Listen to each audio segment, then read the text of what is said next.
Hello. நம்ம இன்னைக்கு எதை பற்றி பார்க்க போறோம்னா ஆங்குலரை பற்றி பார்க்க போறோம். ஓகேவா? ஸோ ஃபர்ஸ்ட் ஆங்குலர் அப்படின்னா என்ன அப்படின்னா, ஆங்குலர் வந்து ஒரு ஜாவாஸ்கிரிப்ட் ஃப்ரேம் ஒர்க். ஸோ இந்த ஜாவாஸ்கிரிப்ட் ஃப்ரேம் ஒர்க்கை வந்து டெவலப் பண்ணி மெயின்டைன் பண்ணுறது எல்லாமே யாருன்னு பார்த்தீங்கன்னா கூகுள். ஸோ இதை வச்சு என்ன பண்ணலாம் அப்படின்னா சிங்கிள் பேஜ் அப்ளிகேஷன்ஸ் வந்து பண்ணலாம். சரியா? ஸோ நம்ம ஃபர்ஸ்ட் சிங்கிள் பேஜ் அப்ளிகேஷன் அப்படின்னா அது எந்த மாதிரி இருக்கும் அப்படின்றத ஒன்று காமிச்சு தரேன். ஸோ இது வந்து ஆக்சுவலாக ஆங்குலரில் பண்ண ஒரு சிங்கிள் பேஜ் அப்ளிகேஷன். ஸோ இது ஜஸ்ட் ஒரு குவிஸ் ஆப். சும்மா நீங்கள் நேம் கொடுத்துட்டு உள்ளே போகலாம். உள்ளே பார்த்தீங்கன்னா நிறைய கொஸ்டின்ஸ்லாம் இருக்கும். ஸோ அதை ஆன்சர் பண்ணிவிட்டு செக் பண்ணிக்கலாம். இந்த மாதிரி ஒரு அப்ளிகேஷன். ஓகேவா? ஸோ இதோட சோர்ஸை நீங்கள் பார்த்தீங்கன்னா வியூ பேஜ் சோர்ஸ் கொடுத்து பார்த்தீங்கன்னா இதுல வந்து அந்த எந்த கோடுமே இருக்காது. லைக் மேல உள்ள இந்த நேமா இருக்கட்டும், இல்லாட்ட அந்த செக் கிளியர், எந்த ஒரு கோடுமே இருக்காது. இப்போ நான் அந்த செக் பட்டனோட இது பார்த்தேன்னா ஆக்சுவலாக அதில் இருக்கவே செய்யாது. ஓகேவா? ஸோ இதெல்லாம் எப்படி இங்கே ரெண்டர் ஆகுது அப்படின்னு பார்த்தீங்கன்னா, ஜாவா ஸ்கிரிப்ட் தான் என்ன பண்ணுவோம்னா அந்த கண்டென்ட் எல்லாத்தையும் லோட் பண்ணி இந்த டாம்ல கொண்டு போய் ஆட் பண்ணிக்கும். ஸோ இதோட கோடு அந்த பில்ட் கோட் பார்த்தீங்க அப்படின்னு பார்த்தீங்கன்னா இதில் ஆக்சுவலாக ஒரே ஒரு பேஜ் தான் இருக்கும். ஓகே, ஒரே ஒரு HTML பேஜ் தான் இருக்கும். அதனால தான் இதை வந்து சிங்கிள் பேஜ் அப்ளிகேஷன் அப்படின்னு நம்ம சொல்கிறது. ஓகே, மற்ற எல்லாம் பார்த்தீங்கன்னா ஜாவா ஸ்கிரிப்ட் கோடு தான். ஸோ ஜாவா ஸ்கிரிப்ட் தான் என்ன பண்ணுவோம் அப்படின்னா நமக்கு தேவைப்படுற கண்டென்ட்டை வந்து டாம்ல ஆட் பண்ணி ரெண்டர் பண்ணும். ஓகேவா? ஸோ ஈவன் மேலே இந்த URL சேஞ்ச் ஆகிறது கூட ஜாவா ஸ்கிரிப்ட் தான் பண்ணும். ஓகே, உங்களுக்கு ஆக்சுவலாக பேஜ் சேஞ்சே ஆகாது. ஸோ இதனால என்ன பெனிஃபிட் அப்படின்னு பார்த்தீங்கன்னா, ஒவ்வொரு டைம் இப்போ பேஜ் புதுசாக சர்வர்லேருந்து ஃபெச் பண்ணிட்டு வரணும் அப்படின்னு பார்த்தோம்னா அது ஒரு டிலே இருக்கும். ஓகேவா? பட் இது வந்து பார்த்தீங்கன்னா கொஞ்சம் ரெஸ்பான்ஸ் வாட்டு ஒரு என்ன சொல்ல ரியாக்டிவ் ஆப்ஸ் அப்படின்னு சொல்லுவோம். அதாவது ஒரு மொபைல் ஆப் மாதிரி ஜஸ்ட் அதை கிளிக் பண்ண உடனே டக்குன்னு வந்துடும், அந்த மாதிரி இருக்கும். ஓகேவா? ஸோ இந்த கண்டென்ட் எல்லாமே ஃபஸ்ட்டே இந்த கண்டென்ட் எல்லாமே ஃபஸ்ட்டே ஜாவா ஸ்கிரிப்ட் வழியோடு ரெண்டர் ஆயிரும். டேட்டா மட்டும் பேக்ல வந்து ஃபெச் பண்ணிட்டு வர மாதிரி இருக்கும். ஓகேவா? ஸோ இதுதான் single page applications. Okay, so நம்ம இப்போ அடுத்தது வந்து ஆங்குலர் வந்து எப்படி செட்டப் பண்ணுறது அப்படின்றத பார்ப்போம். ஓகே, ஆங்குலர் வந்து நம்ம எதில் எழுதுவோம் அப்படின்னு பார்த்தீங்கன்னா ஆக்சுவலாக டைப் ஸ்கிரிப்டில் எழுதுவோம். நம்ம வந்து டைரெக்டாக ஜாவா ஸ்கிரிப்டில் எழுத மாட்டோம். ஓகேவா? ஆங்குலரோட அந்த CLI அதோட சப்போர்ட் டூல்ஸ் தான் என்ன பண்ணோம் அப்படின்னா டைப் ஸ்கிரிப்ட் கூட வந்து ஜாவா ஸ்கிரிப்ட் ஃபைனலாக நமக்கு ப்ரௌசரில் ரன் பண்ணக்கூடிய ஜாவா ஸ்கிரிப்ட் கன்வெர்ட் பண்ணி கொடுப்போம். அப்போது அந்த கன்வர்ஷனுக்கு தேவைப்படக்கூடிய இந்த CLI எல்லாமே எதை டிபெண்ட் பண்ணி இருக்குது அப்படின்னா Node.js டிபெண்ட் பண்ணி இருக்குது. ஸோ உங்களுக்கு வந்து ஃபஸ்ட்டு வந்து நீங்கள் என்ன இன்ஸ்டால் பண்ண வேண்டியது இருக்கும் அப்படின்னு பார்த்தீங்கன்னா Node.js NPM. ஓகேவா? ஆக்சுவலாக Node.js இன்ஸ்டால் பண்ணாலே NPM சேர்ந்து இன்ஸ்டால் ஆயிரும். அதை எப்படி இன்ஸ்டால் பண்ணணும்னா சும்மா Node.js இன்ஸ்டால் அப்படின்னு கொடுத்து கூகுளில் சர்ச் பண்ணுங்கள். ஸோ இதுதான் டவுன்லோட் Node.js இருக்குல்ல. இதில் பார்த்தீங்கன்னா லேட்டஸ்ட் LTS வெர்ஷன் ஒன்று இருக்கும். சரியா? அந்த LTS வெர்ஷன் தான் நீங்கள் இன்ஸ்டால் பண்ணணும். கரண்ட் வெர்ஷன் மேபி ஹையராக இருக்கலாம். இப்போ 18 இருக்குது, மேபி அதோட ஹையராக இருக்கலாம். ஓகேவா? ஸோ நீங்கள் ஃபஸ்ட்டு என்ன பண்ணணும்னா LTS-ஐ கிளிக் பண்ணிக்கோங்க. ஆக்சுவலி டிஃபால்ட்டாக LTS தான் இருக்கும். அதுக்கு பிறகு விண்டோஸ் இன்ஸ்டாலர் வந்து .msi ஃபைல் இருக்கும். ஓகேவா? அதை நீங்கள் பார்த்து டவுன்லோட் பண்ணிக்கணும். உங்களோட 32னா 32 பிட்டுக்குள்ளது எடுங்க, இல்லாட்டி 64 எடுங்க. ஓரளவுக்கு கொஞ்சம் ஃபியூஸ் பேக்கில் உள்ள சிஸ்டமாக இருந்துச்சுன்னா 64 பிட்டாக தான் மோஸ்ட்லி இருக்கும். ரொம்ப ஓல்டாக இருந்துச்சுன்னா 32 பிட்டாக இருக்கலாம். ஸோ சும்மா நார்மலாக டவுன்லோட் பண்ணிக்கோங்க. கிளிக் பண்ண டவுன்லோட் பண்ண வேண்டியதும். ஓகே,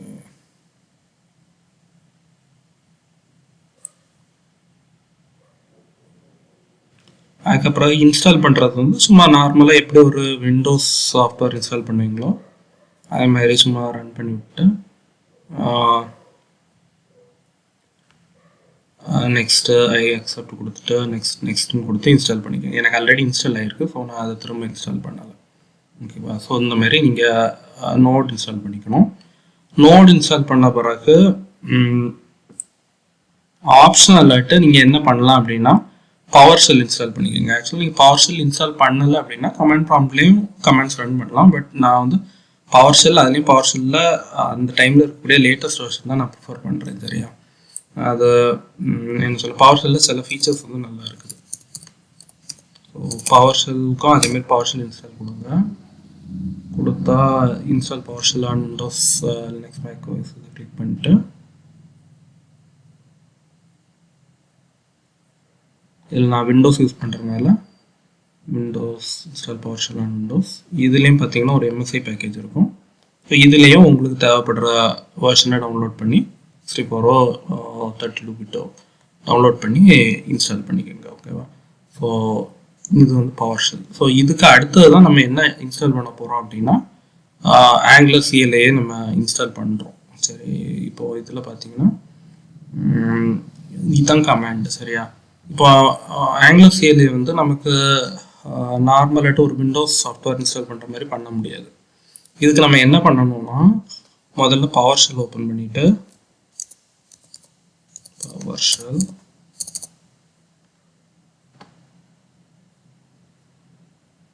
இந்த கமாண்டை வந்து ரன் பண்ணணும். சரியா, ஸோ அது கமாண்டும் நீங்கள் வந்து என்ன பண்ணலான்னா இன்ஸ்டால் ஆங்குலர் அப்படின்னு சர்ச் பண்ணிங்கன்னா கிடைக்கும். இன்ஸ்டால் ஆங்குலர் சிஎல்ஐ அப்படின்னு போடுங்க. செட்டிங் அப் த லோக்கல் என்விரான்மெண்ட் இருக்குதுல்ல,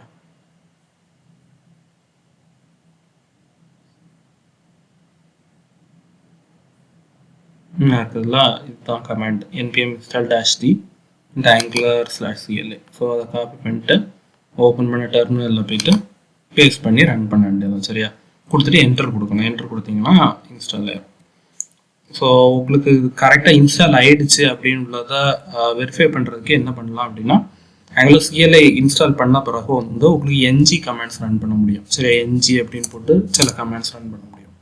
ஸோ ஃபஸ்ட்டு நீங்கள் பேசிக்காக என்ன ரன் பண்ணி பார்க்கலாம்னா என்ஜி வெர்ஷன் அப்படின்னு ஒரு கமெண்ட் வந்து போட்டு ரன் பண்ணலாம். ஓகேவா, ஸோ என்ஜி வெர்ஷன் கொடுத்தாச்சுன்னா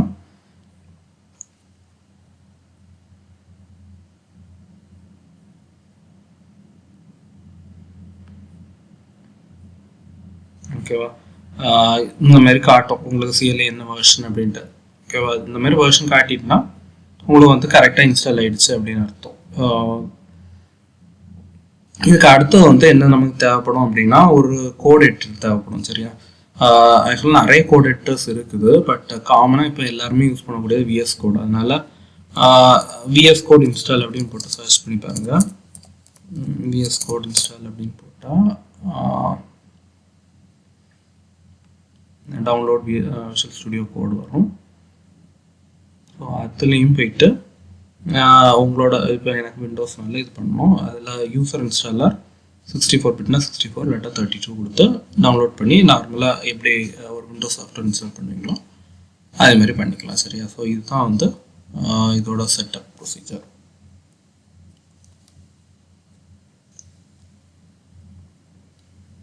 இனி அடுத்து நம்ம என்ன பார்க்க போகிறோம் அப்படின்னா எப்படி ஒரு பேசிக்காக ஒரு ஆங்குலர் ப்ராஜெக்ட் எப்படி கிரியேட் பண்ணுறது அப்படின்றதெல்லாம் பார்ப்போம். ஓகேவா, சரி, ஓகே. ஸோ ப்ராஜெக்ட் கிரியேட் பண்ணுறதுக்கு என்ன பண்ணலான்னா உங்களுக்கு எந்த லொக்கேஷனில் ப்ராஜெக்ட் கிரியேட் பண்ணணுமோ அந்த ஃபோல்டருக்குள்ளே போயிட்டு பவர் ஷெல்லை ஓப்பன் பண்ணுங்க. சரியா, உங்களுக்கு பவர் ஷெல் இன்ஸ்டால் பண்ணுற டைமே இப்படி ரைட் கிளிக்கில் ஒரு ஆப்ஷன் வரணும். அப்படி வரலன்னா நார்மலாக பவர் ஷெல் ஓப்பன் பண்ணிவிட்டு சிடி கமாண்டு கொடுத்து இந்த ஃபோல்டருக்குள்ளே போய்க்கிங்க. ஓகேவா, ஸோ இந்த லொக்கேஷனுக்குள்ளே போயிட்டு என்ன கமாண்டு கொடுக்கணும் அப்படின்னா இது என்ஜி நியூ கொடுத்து ப்ராஜெக்ட் நேம் கொடுக்கணும். சரியா, so NG new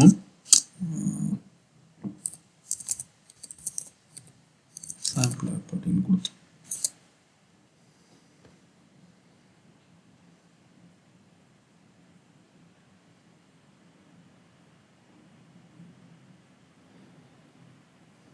okay. First இது கொஞ்சம் கொஸ்டின்ஸ்லாம் கேட்கும், ஸோ அதெல்லாம் ஆன்சர் பண்ணணும். ஆங்குலர் ரூட்டிங் வேணுமான்னு கேட்கும். இப்போதைக்கு நம்ம தேவைப்படலாம்னால இன்னும் யூஸ் பண்ணுவோம். ஸோ அது எஸ் கொடுத்துட்டு எந்த மாதிரி ஃபார்மேட் ஸ்டைல் ஷீட் யூஸ் பண்ணணும்னு கேட்கும். நம்ம சிஎஸ்எஸ் யூஸ் பண்ணிக்குவோம். ஸோ என்ட்ரு கொடுத்தீங்கன்னா அது ப்ராஜெக்டை க்ரியேட் பண்ணும். ஸோ அது கொஞ்சம் டைம் ஆகும், அவருக்கு வெயிட் பண்ணிக்கோங்க.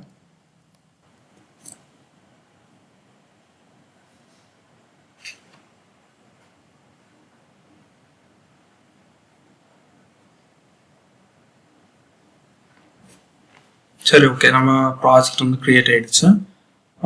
இப்போ பார்த்தீங்கன்னா அந்த உள்ளாடி ஒரு சப் ஃபோல்டர் க்ரியேட் ஆகிருக்கும். சரியா, நம்ம ப்ராஜெக்ட் நேமில். இப்போது இதில் பார்த்தீங்கன்னா நிறைய ஃபோல்டர்ஸ் அண்ட் ஃபைல்ஸ் இருக்கும். ஃபஸ்ட்டாக நீங்கள் பண்ண வேண்டிய ஒர்க் என்ன அப்படின்னா, இதை வந்து விஷுவல் ஸ்டுடியோ கோடில் ஓப்பன் பண்ணணும். சரியா, ஸோ அதுக்கு வந்து என்ன பண்ணணும் அப்படின்னு பார்த்தீங்கன்னா, சும்மா ரைட் கிளிக் பண்ணிவிட்டு ஓப்பன் வித் கோடு கொடுக்கலாம். இது ஒரு ப்ரொசீஜர். அப்படி இல்லாட்டா உங்க ஆல்ரெடி பவர்ஷெல் ஓப்பன்ல இருக்குது அப்படின்னா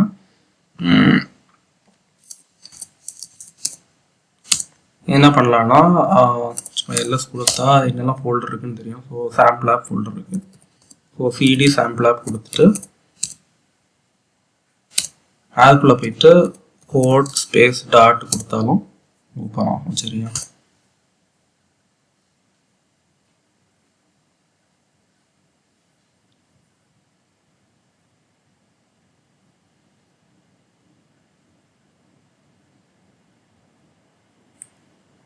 சரி, ஓகே.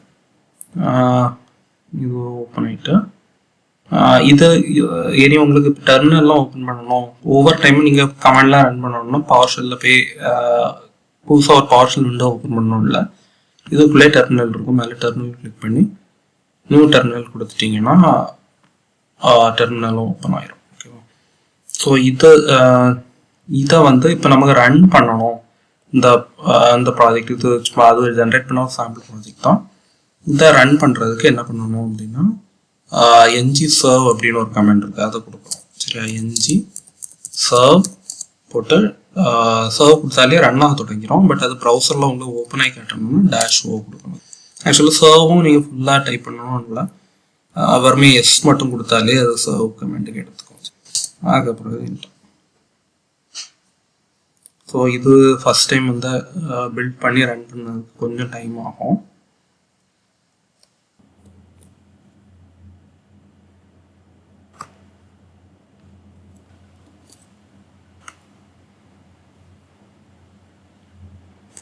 ஓகே, பில்ட் ஆயிடுச்சு.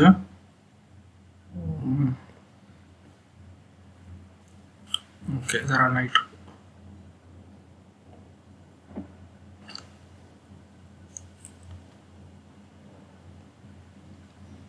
ஓகேவா, ஸோ இப்போ பார்த்தீங்கன்னா உங்களுக்கு எல்லா கண்டென்ட்டுமே லோட் ஆயிடுச்சு. இப்போ இதுக்கும் நீங்கள் வந்து வியூ பேஜ் சோர்ஸ் கொடுத்து பாருங்க, உங்களுக்கு தெரியும். ஆக்சுவலாக இதுக்குள்ளே எவ்வளோ கண்டென்ட் இருந்தாலும் இந்த எந்த கண்டென்ட்டுமே உங்களோட பேஜ் சோர்ஸில் இருக்காது. இதில் சும்மா எதுவுமே இல்லாமல் ஒரு டம்மியாக தான் இருக்கும். சரியா, இதில் பார்த்தீங்கன்னா இதில் நிறைய ஸ்கிரிப்ட்ஸ் இருக்குது. ஓகேவா, ஸோ இந்த ஸ்கிரிப்ட்ஸில் உங்களோட இந்த கண்டென்ட் எல்லாம் லோட் பண்ணக்கூடிய ஸ்கிரிப்ட் வந்து இதில் இருக்கணும், மெயின் ஜேஸில் இருக்கும். சரியா, மெயினில் தான் உங்களோட எல்லா கோடும். இதுதான் இதுக்குள்ளே உள்ள கண்டென்ட்டெல்லாம் மாற்றுறது. இதில் நீங்கள் பார்த்தீங்கன்னா ஒரு ஹெச்டிஎம்எல் எலிமெண்ட் பாருங்க, ஆப் ரூட் அப்படின்னு இருக்குது. இது வந்து ஒரு ஸ்டாண்டர்டான ஹெச்டிஎம்எல் கண்டென்ட்டா எலிமெண்ட்டா அப்படின்னு கேட்டால் இல்லை. சரியா, இது வந்து ஒரு ஆங்குலர் காம்பனண்ட். ஓகேவா, ஸோ இந்த இந்த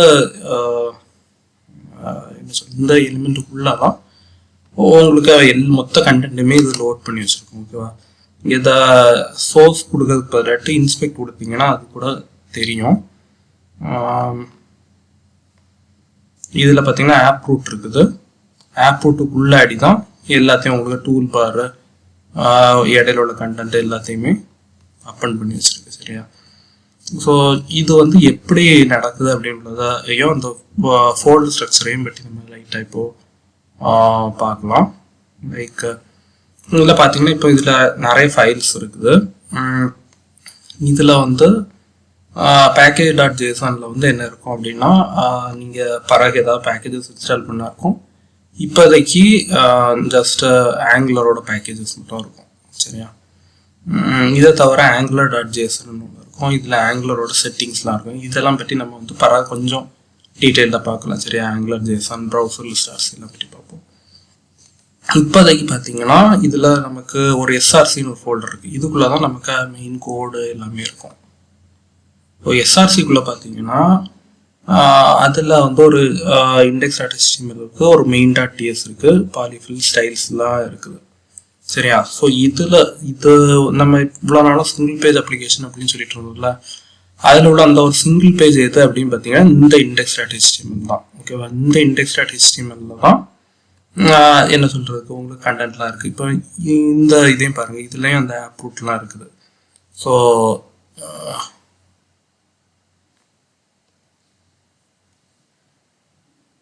இந்த பார்த்தீங்கன்னா இதில் வந்து எக்ஸ்ட்ரா இந்த கீழே ஸ்கிரிப்ட்ஸ் மட்டும் இருக்கும். சரியா? ஸோ ஃபைனலாக ஆங்குலர் வந்து ரன் ஆகிற டைம் என்ன பண்ணுவோம்னா கீழே அந்த ஸ்கிரிப்ட்ஸை மட்டும் அப்பன் பண்ணிக்கும். மற்றபடி இதில் நீங்கள் என்ன கொடுத்துருக்கீங்களோ அதே தான் எடுத்துக்கும். ஓகேவா? ஸோ இப்போது இந்த கண்டென்ட்லாம் இருக்குதுல்ல, இந்த கண்டென்ட்லாம் எங்கேருந்து வருது அப்படின்னு பார்ப்போம். இந்த கண்டென்ட் எல்லாம் இந்த கண்டென்ட் எல்லாமே எதில் இருக்குது அப்படின்னு பார்த்தீங்கன்னா இதெல்லாம் ஆப் ஃபோல்டருக்குள்ளே இருக்கும். சரியா? ஆப் ஃபோல்டருக்குள்ளாடி ஆப் component.html பார்த்தீங்கன்னா இந்த இதுக்குள்ள கோட் எல்லாமே இருக்கும். இந்த ஹெட்டிங்கு என்னெல்லாமோ இருக்குதுல்ல, ஸோ இந்த கோடெலாம் இருக்கும். சரியா? ஸோ இந்த கோடை வந்து எப்படி அது லோட் பண்ணுது அப்படின்னு பார்த்தீங்கன்னா உங்களுக்கு ஃபர்ஸ்ட் வந்து நான் சொன்ன மாதிரி சிங்கிள் பேஜ் அப்ளிகேஷனால இந்த index.html ஃபர்ஸ்ட் லோட் ஆகும். சரியா? index.html கூட மெயின் டிஎஸ் லிங்க் ஆகிருக்கும். மெயின் டிஎஸ் வந்து எதை லோட் பண்ணோம் அப்படின்னு பார்த்தீங்கன்னா ஆப் மாடியூல்னு ஒரு ஃபைலை லோட் பண்ணோம். சரியா? ஸோ இந்த ஆப் மாடியூல் ஃபைல் எங்கே இருக்குதுன்னா இன்னும் இருக்குது. ஓகேவா? ஆப் மாடியூல்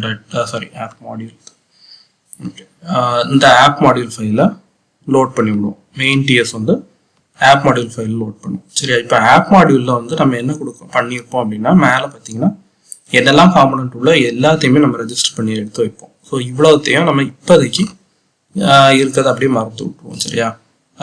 ஸோ இதில் வந்து எந்த காம்பனண்ட்டை லோட் பண்ணணும் அப்படின்றத எடுக்கணும். இதில் பூட் ஸ்ட்ராப் அப்படின்னு சொல்லி கொடுத்துருக்க இந்த காம்பனண்ட்டை எடுக்கும். சரியா? ஸோ பூட் ஸ்ட்ராப் எது பண்ணியிருக்குன்னா ஆப் காம்பனண்ட்டை பண்ணியிருக்கு. ஓகேவா? ஸோ ஆப் காம்பனண்ட்டுக்குள்ளே போய் பார்த்தோம் அப்படின்னா இதில் பாருங்கள், உங்களுக்கு தெரியும் இந்த செலக்டர் வந்து என்ன இருக்குதுன்னா ஆப் ரூட்னு இருக்குது. ஸோ இதே நேம் தான் எங்கே நீங்கள் பார்த்துருப்பீங்கன்னா இந்த index.html கொடுத்துருப்பாங்க. சரியா? ஸோ இப்படி தான் அதுக்கு தெரியும். ஸோ ஆப் ரூட் அப்படின்னு போட்டிருக்கோம்னா எது லோட் பண்ணணும்னா இந்த மெயின் டிஎஸ் லோட் பண்ண மாடியூலோட பூட் ஸ்ட்ராப் ஃபைலில் என்ன இருக்குதோ அதை எடுத்துகிட்டு வந்து லோட் பண்ணியிருக்கோம். சரியா? ஸோ இப்போ இதோட டெம்ப்ளேட் ஃபைல் தான் இந்த HTML ஃபைல். ஓகேவா? ஸோ இதோட கண்டென்ட் தான் உங்களுக்கு டிஸ்பிளே ஆகி தெரிகிறது. ஸோ நம்ம காம்பனன்ட்ஸ் எல்லாம் பற்றி அடுத்த வீடியோவில் கொஞ்சம் டீட்டெயிலாக பார்ப்போம்.